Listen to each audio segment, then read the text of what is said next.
tardes, amigos. Esta es una nueva edición de Diálogos del Montonero, el espacio en el que hablamos todos los problemas que aquejan al Perú, los problemas económicos, sociales, los problemas institucionales, los problemas políticos. También conversamos los problemas que aquejan a América Latina y al mundo.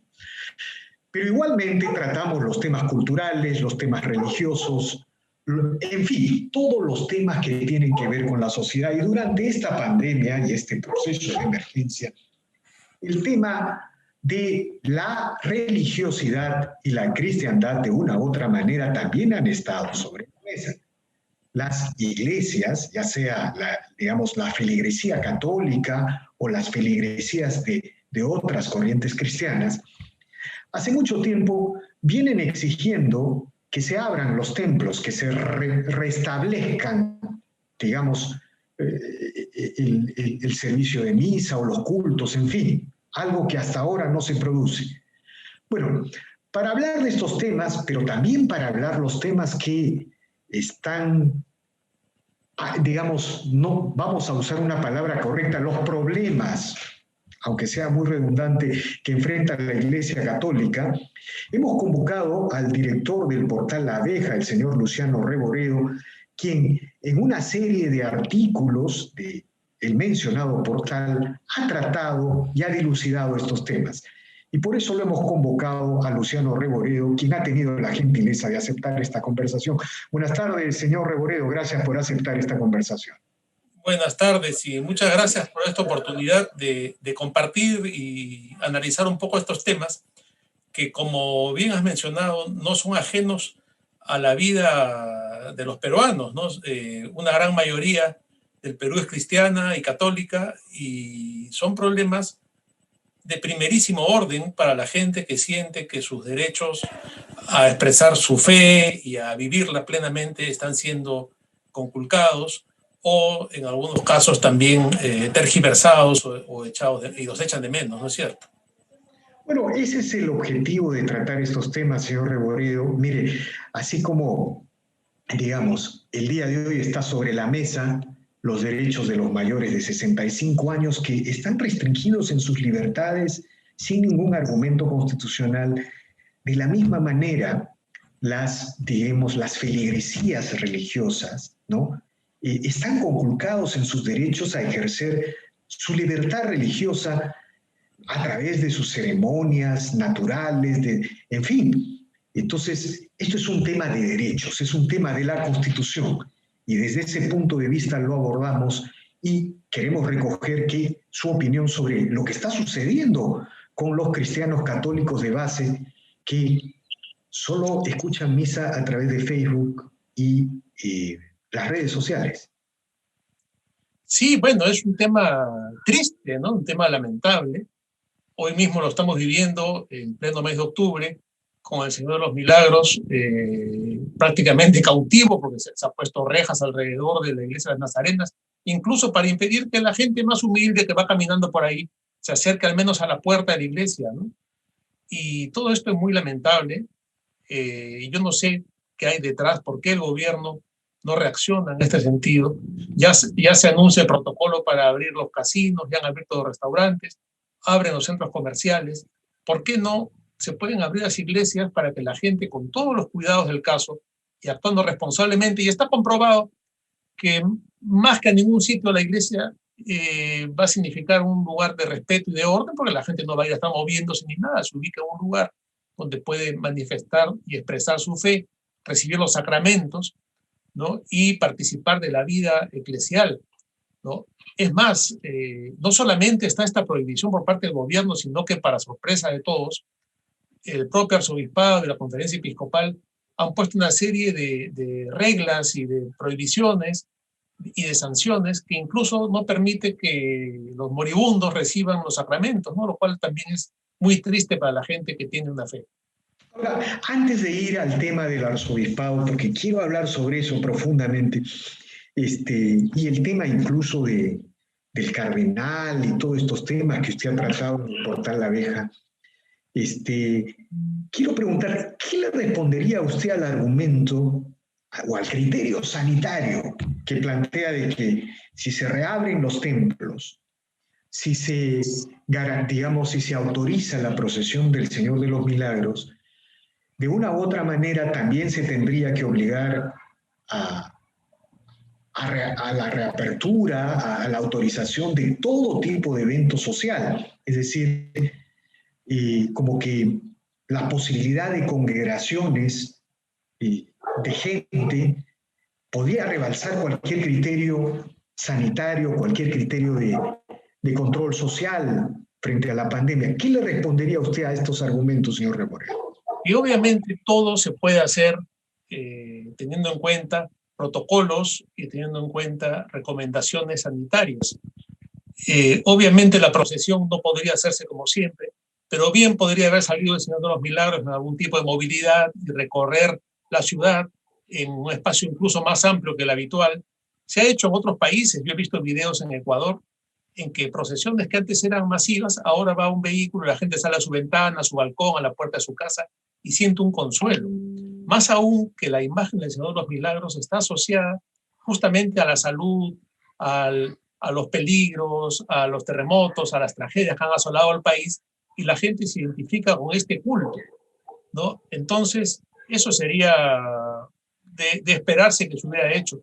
Igual que la misa, poder separar una banca sí y una banca no, exigir la participación de los grupos parroquiales para cuidar el orden dentro de las iglesias, porque es un derecho fundamental de las personas, el derecho a la libertad religiosa. Y si no lo quiere ver como un tema religioso, que lo vean como un tema que es parte de nuestra identidad y de nuestra cultura. La gente se identifica con la iglesia, se identifica con su culto, con sus santos patrones, y se les está arrebatando ya durante 6 meses este derecho a las personas. Es evidente que si puede abrir un casino o si puede abrir una tienda o un centro comercial, con mayor razón puede abrir una iglesia. Ya, si quieren que no haya misa, por lo menos que la gente pueda entrar a rezar. Eso sería ya un avance, pero no hay esa intención y muy por el contrario, se veo que se avanza en otros aspectos, pero no en este aspecto, ¿no? Ahora, aquí lo sorprendente ya para entrar en el tema, digamos, que quería conversar con usted a profundidad, es la posición del Arzobispado de Lima.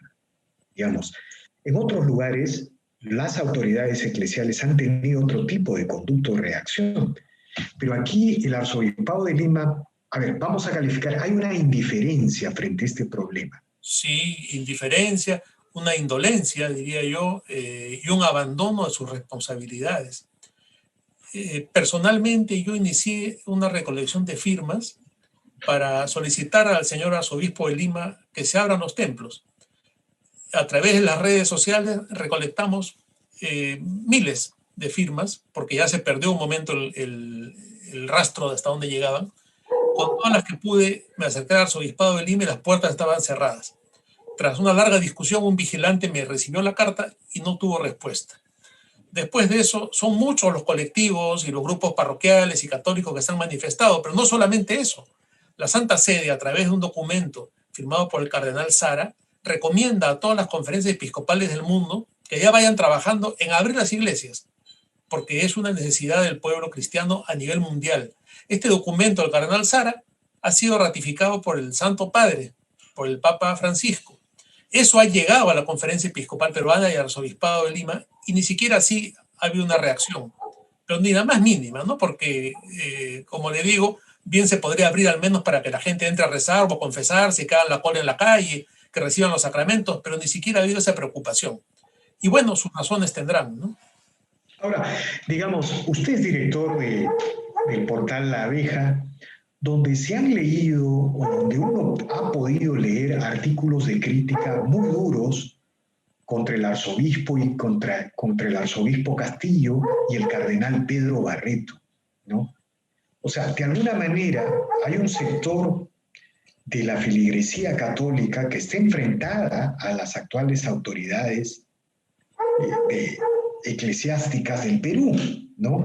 ¿Cuál es el trasfondo de este debate? Porque, digamos, una primera impresión, uno puede decir que uno nota la influencia de la izquierda en los puntos de vista, en el accionar del arzobispo y del cardenal, pero ¿esa definición es correcta o hay temas más de fondo, digamos, que usted podría describir?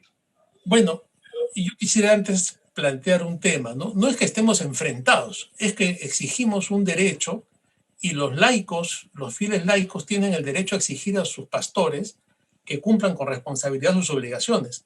Ya hace muchos años, Santa Catarina de Siena, en alguna oportunidad dijo, basta de silencios, a gritar con 100.000 lenguas porque por haber callado el mundo está podrido. Y eso se aplica al tema de la iglesia, ¿no? Ya es evidente que hay una influencia de la izquierda, de la teología de la liberación. La mayoría de los integrantes de la Conferencia Episcopal Peruana en este momento son obispos pertenecientes a esta corriente, que es parte de una revolución que no es nueva dentro de la teología. Desde los años 30, 40, la Nouvelle Théologie, que viene de Francia, la teología de la liberación del padre Gutiérrez en el Perú, y hemos visto cómo precisamente Castillo es uno de los discípulos predilectos de Gustavo Gutiérrez, de esta tendencia que dentro de la iglesia que toma el marxismo como herramienta de reflexión y que aplican esta manera de reflexionar para convertir la iglesia y que deje de ser cristocéntrica para que pase a ser antropocéntrica, ¿no? Entonces, el medio de la reflexión teológica ya no es Cristo, ya no es la revelación divina de Dios, sino que es la sociedad, los marginados, los pobres, lo cual siempre la iglesia tiene una preocupación directa por los pobres, pero no es que se deje de lado la teología tradicional al extremo que la iglesia normalmente ha pensado y ha sabido que con la muerte del último de los apóstoles se terminó la revelación. Eso es lo que constituye el depósito de la fe o el depositum fidei. Sin embargo, el concepto de la teología de la liberación es que esta revelación continúa a través de la experiencia humana. Es por esto que, por ejemplo, Carlos Castillo desdibuja y deconstruye la imagen de santidad, por ejemplo, a Santa Rosa de Lima, y la enfrenta con la iglesia de su tiempo, ¿no? Y hay un texto interesante de Castillo, que está un PDF publicado en la página del Arzobispado de Lima, donde él pone a una especie de Santa Rosa rebelde contra la iglesia oficial y que dice que ella está disconforme con la religiosidad ritual y vacía de la época. Yo creo que ahí está la clave, ¿no? Si Carlos Castillo piensa que la iglesia del siglo XVII, que dio gran cantidad de santos al Perú, el país con más santos de América, 5 santos y otros en proceso de canonización, y que esa iglesia era ritual y vacía, y que frente a esto hay que poner una iglesia pobre, una iglesia para los pobres, lo cual está muy bien, siempre había esa opción dentro de la iglesia. Es una inversión del pensamiento teológico y una inversión de las prioridades de la iglesia. No parte de la revelación para ver la realidad, sino que es al revés. Quiere partir de la realidad para a partir de la realidad llegar a la revelación a través de una antropología, de un estudio que además opta por el método marxista. Y como es lógico, se llega a conclusiones marxistas. Bueno, eso es lo interesante, digamos, y así como le decía al principio que el tema de la libertad de culto, de la libertad de religión es un tema esencial que atraviesa los derechos republicanos, ¿no? Y eso no puede continuar.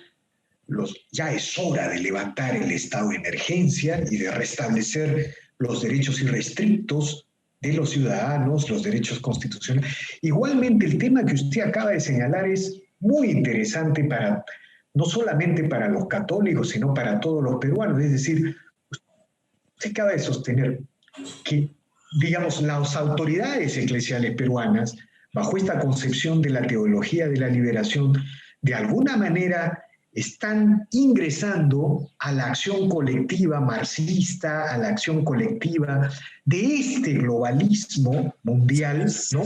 Por ejemplo, miren, yo puedo mencionarle los temas del género hasta los temas medioambientales. La Conferencia Episcopal acaba de pronunciarse a favor del Acuerdo de Escazú, por ejemplo, y es algo que impresiona. Lamentable, ¿no? Lamentable. Lo que pasa es que este concepto de la liberación es un concepto de revolución, y la revolución va evolucionando en el tiempo y se ha llegado a lo que se llama una teología de la post-religión, donde no hay dogmas, no hay doctrinas, es una teología llamada pluralista y que habla de ecoteología, teología feminista, el ser ecológico se funde con la naturaleza, ¿no? Y hay una especie de tendencia también al animismo, a la unión de todas las religiones en una masa un poco amorfa, pero que responde a esta revolución que, como se sabe, es un concepto que no para, va cambiando y va dando saltos, ¿no? A través de la dialéctica para luego variar el fondo de la teología y que ya deja de ser una teología. Yo tengo una cita acá, por ejemplo, de un sacerdote Merinol, Philip Berryman. Él dice esto que es muy claro, ¿no? La teología de la revolución nace de la praxis revolucionaria y está centrada no en la iglesia, sino en la sociedad. Entonces ahí ya hay un desfase de lo que es la tradición de la iglesia, y cuando un obispo como Carlos Castillo opta por la teología de la liberación, se mueve el eje y, como decía al principio de la entrevista, ya no tiene una visión cristocéntrica, su concepto de iglesia, sino antropocéntrica, ¿no? El hombre, la sociedad, desplaza del centro de la iglesia a Cristo, y entonces ya la preocupación no es dar los sacramentos, auxiliar a los enfermos, la salvación de las almas, que es la razón de ser de la iglesia, sino, por el contrario, el tema sanitario, el tema social, el tema político, y entra el acuerdo de Escazú, entra la Pachamama, entran todos estos conceptos que estamos viendo que son los que animan al arzobispo de Lima y a la conferencia episcopal en su gran mayoría. Ahora, pero digamos, la mayoría de la feligresía católica tiene, por ejemplo, el tema de género es muy sensible para los cristianos católicos, también para los cristianos evangélicos, ¿no? Así como el tema hablamos del tema de la libertad de culto, la restricción de derechos, también ellos, digamos, están exigiendo el restablecimiento de estos derechos, pero el tema de género es un tema muy sensible y, digamos, estos temas de una u otra manera van a significar roces y fricciones de mucha intensidad, por lo que usted describe, digamos, por el diagnóstico que usted plantea o propone con respecto a las autoridades eclesiásticas del Perú. Sí, pero no hay que olvidar que la teología de la liberación, que si bien sus rastros llegan hasta los años 30, 40 en Europa, y luego es un boom en América Latina con Leonardo Boff, Gustavo Gutiérrez y otros teólogos, muchos de ellos ya fallecidos, que aparecen los famosos curas obreros en Europa, todo este movimiento que tiene que ver también con los orígenes de la acción católica, que fue deformada en su momento, llevan varias décadas. Ya en los años 80, cuando Joseph Ratzinger, luego Benedicto XVI, cuando Joseph Ratzinger era prefecto de la Congregación para la Doctrina de la Fe, emitió un documento que fue aprobado por Juan Pablo II que condenaba la teología de la liberación y digamos que ponía las cosas en su lugar. Pero con el pasar de los años, como que ha habido un resurgimiento de este movimiento, y si hablamos en términos de que en la iglesia se ve las cosas con ojos de eternidad, digamos, y a grandes plazos, no hay apuro y seguirán avanzando y seguirán avanzando. Ya vemos, para seguir centrándonos concretamente en el cardenal Barreto, aunque él no es el único caso, ¿no? La Compañía de Jesús prácticamente está tomada también. El cardenal Barreto, en sus homilías en la catedral, ya usa el famoso lenguaje inclusivo, incluso afectando el canon de la misa, que es intocable, ¿no? Porque una cosa es que salude y diga buenos días, hermanos y hermanas, y otra cosa es que en el canon de la misa altere las palabras del rito para introducir, por ejemplo, fruto del trabajo del hombre y la mujer, porque eso habría que ver si no invalida el sacramento. No hay que olvidar que, de acuerdo a lo que establece la Iglesia Católica, los sacramentos tienen materia, forma e intención. Y la forma es el rito, es lo que se dice, que está establecido en un canon que es invariable. Ahora, si el señor arzobispo de Lima varía ese canon, yo no sé si está consagrando la hostia o no lo está haciendo, porque ya falta uno de los tres requisitos al introducir el lenguaje inclusivo, que está tan de moda hoy en día, ¿no? Señor Reboredo, pero lo que usted nos está describiendo es, digamos, no se necesita ser teólogo, tampoco se necesita ser un practicante a plenitud de los sacramentos cristianos católicos para entender que hay una evidente infiltración marxista en la Iglesia Católica peruana. Es decir, el arzobispado de Lima, el cardenal, la mayoría de la conferencia episcopal, detrás de esta agenda, bueno, de la agenda marxista, de la agenda anticapitalista, de la agenda ambientalista, del acuerdo de Escazú, de los temas de género. ¿Cuál es el futuro de la Iglesia Católica en este contexto? O sea, digamos, si uno ve con los ojos del mundo profano, uno diría, uy, carambas, esta institución va a una crisis, ¿no? Porque en el mundo profano las instituciones tienen una idea del tiempo. En la Iglesia es diferente, ¿no? La idea del tiempo es diferente, pero ¿cuál es el futuro? ¿Cómo ve usted? ¿Qué puede pasar, digamos, ante esta situación? Bueno, acá hay que ver el tema desde la visión de la Iglesia peruana y también de la Iglesia universal, ¿no? A nivel de la Iglesia peruana, la cosa está tal cual, ¿no?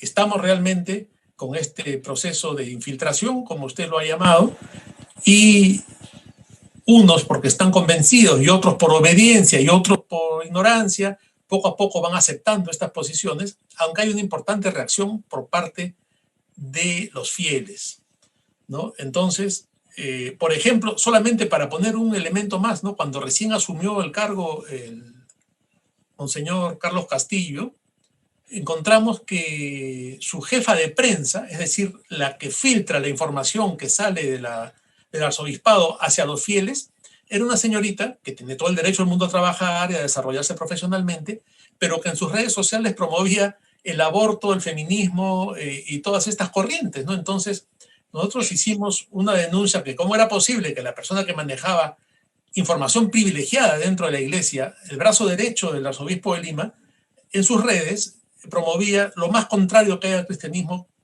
práctico, digamos, que es el aborto. Esto significó que la iglesia, el arzobispado, reaccione y la cambiaron. Yo no sé quién estará ahora, posiblemente sigue mucha gente que piensa así dentro de la iglesia.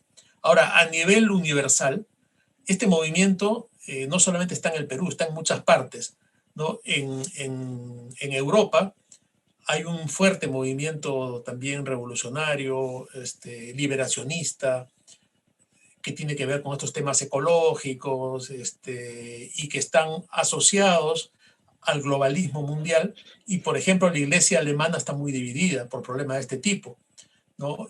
Por no mencionar otros casos, pero en Alemania están casi al borde de un cisma. Y esto ha generado reacciones de diferentes sectores de la iglesia. Hay un grupo de obispos que han escrito al Papa llamando la atención sobre este tema. En un momento va a haber una definición. Y yo tengo confianza en que como los tiempos de Dios son perfectos, ese momento va a llegar y va a haber quien ponga orden en medio de este caos ideológico y teológico que está azotando a la iglesia, ¿no? Pero esto viene de mucho atrás, como ya mencioné en el caso peruano, también en el caso mundial, ¿no? Ya en las épocas posteriores al Concilio Vaticano II, en una ocasión refiriéndose a cosas por el estilo, Pablo VI dijo, por alguna grieta ha ingresado el humo de Satanás a la iglesia. Bueno, ese humo ahora es un pequeño volcán, ¿no? Pero vamos a ver qué pasa. Yo tengo fe en que con el tiempo las cosas vayan retornando a su lugar. Ahora, por lo que usted nos describe, digamos, uno podría señalar que la gestión del cardenal Cipriani, él sigue siendo cardenal del Perú, ¿no? Del cardenal Cipriani fue algo así como un paréntesis de esta ofensiva marxista general en la iglesia peruana, ¿no? Y quizá por eso, digamos, tuvo las resistencias, las campañas en contra tan intensas. ¿Se puede decir algo así con respecto a la presencia del cardenal Cipriani? ¿Fue la excepción? ¿Fue un momento particular? ¿Algo así? Bueno, el cardenal Cipriani hizo un gran trabajo primero en Ayacucho, que recordar que estuvo allá en los años más difíciles del terrorismo, hizo una labor social enorme en Ayacucho, y luego acá en Lima sí, sin duda que fue un obstáculo o un freno o un elemento que retardó este avance de la revolución marxista dentro de la iglesia, sin duda, ¿no? Y por supuesto que ha significado muchos años de avance en la recuperación de la iglesia peruana, ha hecho un trabajo enorme. Estos grupos, justamente de los que estamos hablando, impidieron muchas cosas desde la conferencia episcopal. Había un enfrentamiento y también a través de la prensa de izquierda. Pero luego de su salida y con la llegada del Papa Francisco a Roma, llegaron con él algunas personas a la curia romana que son cercanas a esta teología y que también han influido en los nombramientos de cardenales, de los cargos más importantes de la Iglesia en Latinoamérica, por ejemplo, y hay un giro también hacia esta tendencia, hacia este movimiento de izquierda. Sin embargo, el Papa en algunos momentos ha puesto el freno, pero el tema de la política eclesiástica y política vaticana va a un ritmo lento, no va al mismo ritmo que puede ir una política de Estado, por ejemplo, ¿no? Entonces vamos a ver qué pasa. Pero ya hay toda una reacción de varios arzobispos y cardenales a nivel mundial que están exigiendo que se ponga orden en esta materia, ¿no? Ahora, si tuviéramos que, digamos, en términos generales, la devoción católica en el Perú ha, digamos, en comparación o haciendo un balance histórico, ha tenido niveles de retroceso en el Perú como en América Latina y de alguna manera digamos, las iglesias evangélicas han venido avanzando más. Es evidente que el Perú sigue siendo un país católico, si uno compara con Chile, por ejemplo, ¿no? Pero ¿usted atribuiría este retroceso o estos problemas que tiene la continuidad del catolicismo a esta infiltración marxista? ¿Se podría tener una explicación por ese lado? Es uno de los elementos, ¿no? Es uno de los elementos. La Iglesia atraviesa una larga crisis posterior al Concilio Vaticano II, ¿no? Como decía un pensador católico, se abrieron las ventanas para ventilar un poco la Iglesia, pero cogimos un catarro. Felizmente, ese catarro empezó a pasar con el tiempo, ¿no? Porque hubo una especie de desbande originalmente y muchos sacerdotes perdieron el celo apostólico, se perdió la búsqueda de hacer crecer a la Iglesia, se fue cuestionando desde diversos lados la labor de la Iglesia y también fundamentalmente por este tema de la infiltración marxista. No porque, por ejemplo, si en las corrientes del neomarxismo cultural se habla de dejar a los grupos originarios en su cultura, no intervenir para nada, respetar, entonces, ¿qué sentido tienen las misiones? Y en la medida que entra la Iglesia este concepto, se acaba la idea de evangelización, ¿no? Porque evangelizar se convierte en una falta de respeto hacia las culturas tradicionales, ¿no? Entonces ahí hay un pequeño retroceso y todo va de la mano de esta influencia ideológica que va entrando lentamente en la Iglesia, como ya lo decía antes, desde los tiempos en que Pablo VI habló del humo que había ingresado, ¿no? Ahora, una pregunta puntual antes de entrar a un tema final sobre cómo avisora el futuro de la Iglesia peruana. ¿Usted tiene una idea de cómo van las vocaciones en el Perú? Yo recuerdo que el cardenal Cipriani en Ayacucho logró promover mucho en los seminarios de esas zonas las vocaciones, pero en general, digamos, cuando uno quiere hablar del futuro de una institución, uno habla de las nuevas generaciones, ¿no? ¿Cómo van las vocaciones en la Iglesia Católica? ¿Tiene usted alguna información, señor Reboredo? No tengo cifras exactas. Sí sé, porque estuve viendo algo sobre el tema, que hay un descenso en las vocaciones, ¿no? Porque se ha perdido un poco ese celo en la búsqueda de las vocaciones, ¿no? Que es un trabajo que tiene que hacer la Iglesia. Y también porque se ha relajado mucho las costumbres y el trabajo en los propios seminarios, ¿no? Ahora este es un problema a nivel mundial, ¿no?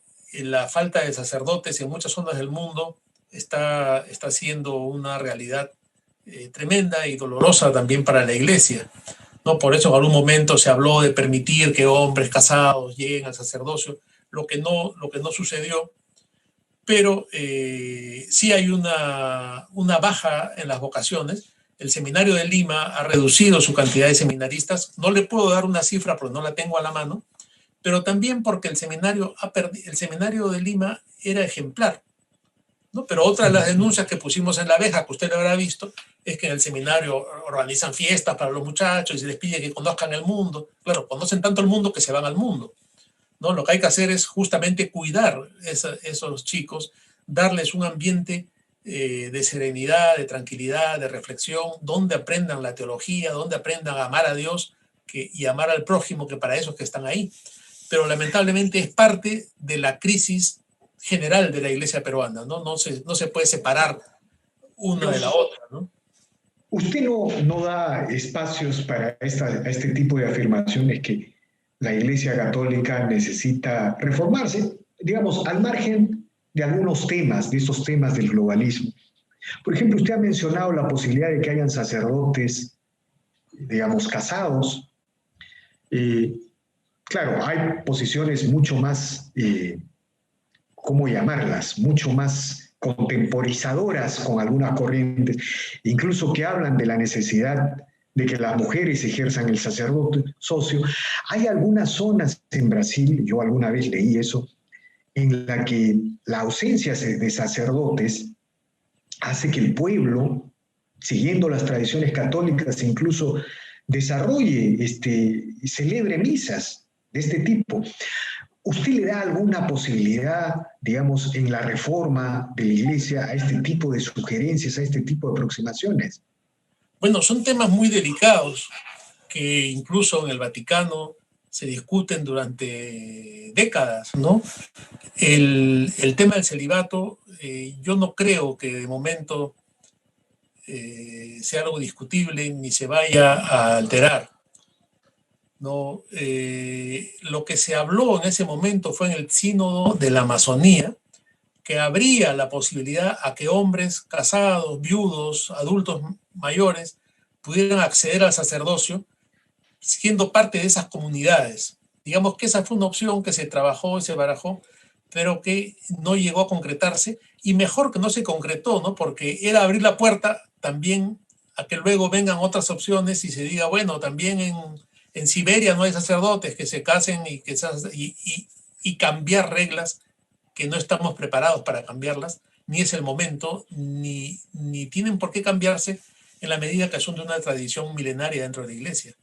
Antes de plantearle el tema final, sobre el futuro de la Iglesia, usted mencionó influencias satánicas, refiriéndose a la infiltración marxista. ¿Esto es una frase que, digamos, elaborada o es simplemente una reacción ante la desnaturalización? ¿Lo piensa así? ¿Usted cree que la influencia marxista en la Iglesia Católica tiene algo de satánico? Es una frase muy gruesa, muy dura. Y yo cité a Pablo VI, ¿no? Pablo VI dijo que había ingresado el humo de Satanás en la Iglesia. Y cuando vemos las consecuencias de esos movimientos, de esos tiempos, es evidente que se refería a esta situación que hoy día estamos sufriendo.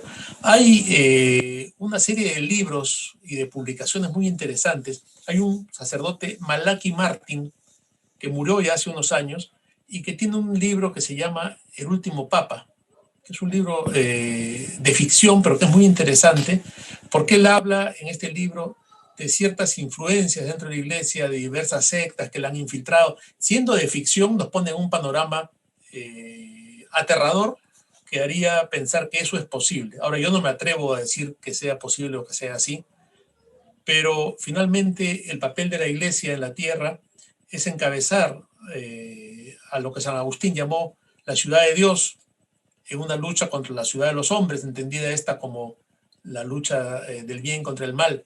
Y esa situación es real, ¿no? Y sin duda, a través de los siglos se ha visto siempre dentro de esta lucha el interés en infiltrar la iglesia, en destruirla, lo cual no es ninguna novedad, ¿no? Sin embargo, yo no podría decirlo, pues no tengo la autoridad para decirlo que eso sea así en este momento.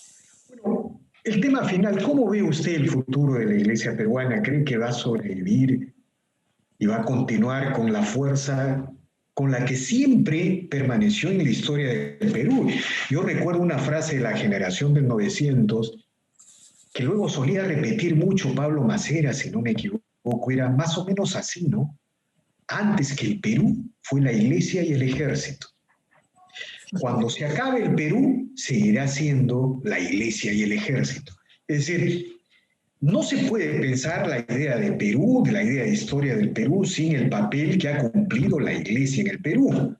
La propia idea del quechua, por ejemplo, que era un idioma que, digamos, hablaban los incas y la burocracia del Cusco, pero que los sacerdotes españoles lo convirtieron en la lengua universal del mundo andino, digamos, para evangelizar, para crear, digamos, para hacer traducciones de la Biblia, para evangelizar en el mundo andino, y de alguna manera convirtieron el mundo andino como en prácticamente un producto colonial español ibérico, ¿no? O de un mestizaje evidente. Es decir, no se puede pensar la historia del Perú sin el papel de la iglesia, así seamos católicos o anticatólicos, es una realidad de la historia del Perú. En este contexto yo le pregunto, ¿cómo ve el papel de la iglesia peruana? O perdón, ¿cómo ve el futuro de la iglesia peruana? ¿Cree Bueno, que... sí, perdón. Dígame. La iglesia ha pasado a lo largo de la historia por crisis terribles y más graves que esta, ¿no? Ha habido momentos en que prácticamente ha estado tomada por alguna herejía. Los arrianos dominaron casi toda la iglesia en un momento. Otro tipo de crisis. Ha habido momentos de cisma, ha habido momentos en que ha habido dos papas, ha habido crisis enormes y al final la iglesia ha salido siempre renovada de estas crisis, ha salido siempre superando estas situaciones, y la iglesia en el Perú no va a ser la excepción, ¿no? La iglesia, como usted bien lo ha dicho, en el Perú tiene que ver con la constitución misma de la patria, tiene que ver con nuestra cultura, con nuestra tradición. No hay artesano que no haga una cruz, una iglesia, un santo. No hay fiesta en ningún pueblo que no tenga un santo patrón. No se puede negar la obra magnífica, por ejemplo, de Santo Toribio Mogrovejo, que recorrió todo el territorio del Perú en aquellos tiempos, a pie, a mula, a caballo, y como llegase, llevando los sacramentos. Entonces, estamos indisolublemente ligados a la iglesia, y como le decía, la iglesia ha superado las peores crisis, ¿no? El clero más corrupto en algunos momentos, y todo esto se ha ido superando y se ha ido renovando y volviendo a resurgir a partir de la propia fe de la gente más sencilla, que es la que le da el soporte, y del clero más fiel. Entonces yo estoy seguro que esto también va a pasar. Este momento oscuro que estamos viviendo va a ser superado, y la iglesia va a resistir este ataque, y al final, como dice Cristo en el Evangelio, las fuerzas oscuras no prevalecerán sobre ella. Muy bien. Muchas gracias, señor Luciano Reboredo, director del portal La Abeja. Infinitamente agradecido por este revelador diálogo, por esta interesante conversación. Y bueno, seguiremos conversando sobre estos temas que tienen que ver con la idea misma de cómo se organizó la peruanidad o la idea de Perú. En fin, muchas gracias, señor. Gracias a usted, doctor Andrés, y encantado, y cuando quieran estoy a su disposición. Bien, amigos, gracias, señor Reboredo. Bien, amigos, esta ha sido una nueva edición de Diálogos del Montonero. Regresamos en la siguiente edición.